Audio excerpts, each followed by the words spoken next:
Hey everyone, thank you so much for joining us today and participating in the Ben Tracer Charity Golf Tournament.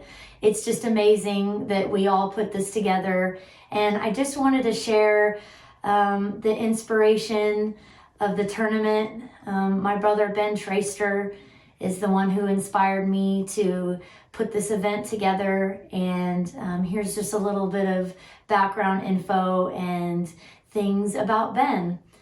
Some of you may have known him, others may have never met him, and he was 6 years younger than me. A lot of my brother, when I think of him, he was hilarious. He was so funny, he was charming, and of course he loved golf. He was very competitive and he was very good. We pretty much grew up playing golf together thanks to our parents, and he got good at an early age.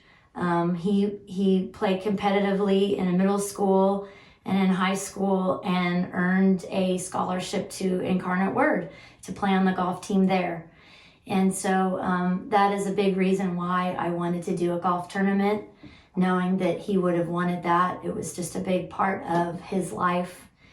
And if you knew Ben, you knew he was polite. He had this infectious smile.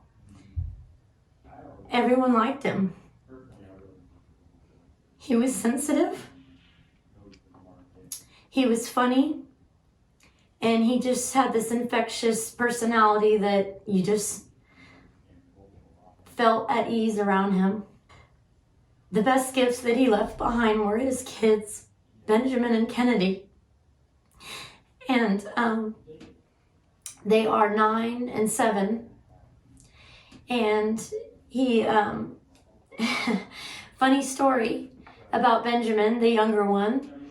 I got a phone call one day from Ben, and he said,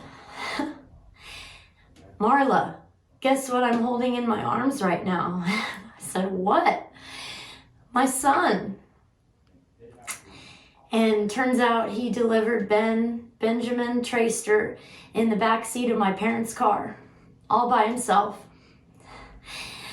And I just laughed, because I knew he was telling the truth, and that was something very special that almost wasn't a surprise to me, because I knew that's something that he just handled with confidence, and he just had faith in everything that he did in life, and he was so proud to give Kennedy a brother. And so just that memory of him is really a great one. As kids, we, being 6 years apart, you would think that, oh, they probably never played together, but he was my little baby doll when he was little, and we were pretty close. We played together all the time.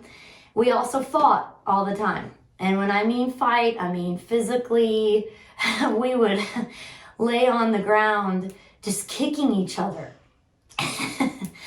and is just what we did. And at the end of the day, we loved each other, and he was always looking out for me and anybody around him. He always had their backs.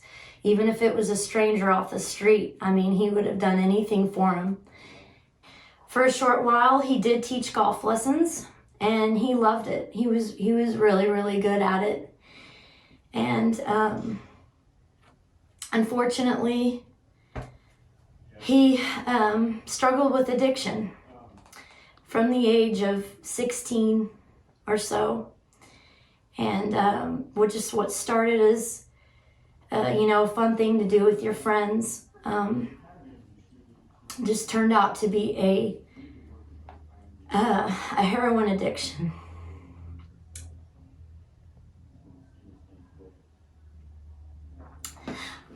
I remember someone asking me one time, "Have you ever seen that show Intervention on TV?" And I looked at them and I thought to myself, that's really my life. That is something that's happening to me. the struggles you see in that show of families just being destroyed and all the judgment that comes with it, and you know, having an addict, it was just a hard question to answer. Ben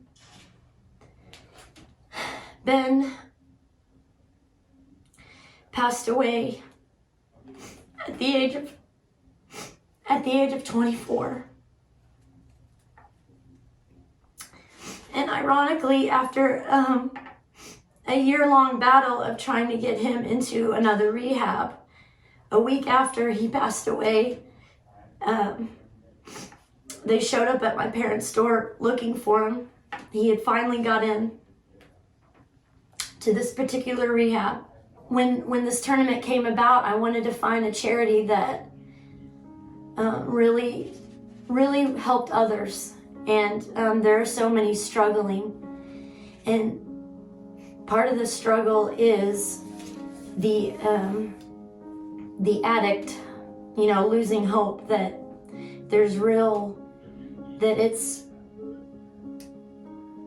it's too hard to overcome this addiction because of maybe they think that people have given up on him, or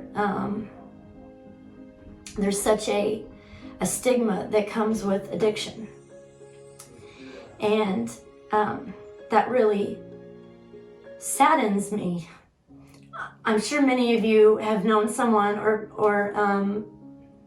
you know, have struggled yourself or have been involved with someone who has or had an addiction, and we all know that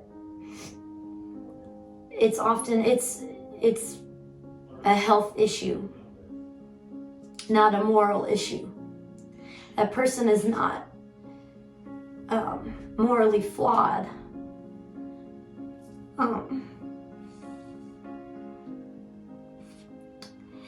And I just feel like the charity I chose, Brit's Gift, is really doing a good job of finding those who may have lost hope.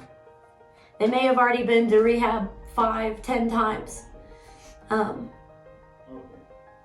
but are able to get there and try it again, because it's so easy to lose hope. And I have liked being a part of this organization that is there to help someone who really needs it. There is a statistic that I found that only 1 in 10 seek treatment. A quote from Demi Lovato I read one time said, "One of the hardest things was learning that I was worth recovery." And this just kind of hit home, because I saw that in my brother all the time, that it was really easy for him to lose hope and to think that he was actually worth recovering, and that he was still Ben Tracer and worth keeping here on this earth. And I know that he is smiling today, knowing that we all came together for this purpose. And even if it's just a little here and there, I know it can really help other people's lives, not just the addict, but the families and everyone who has struggled.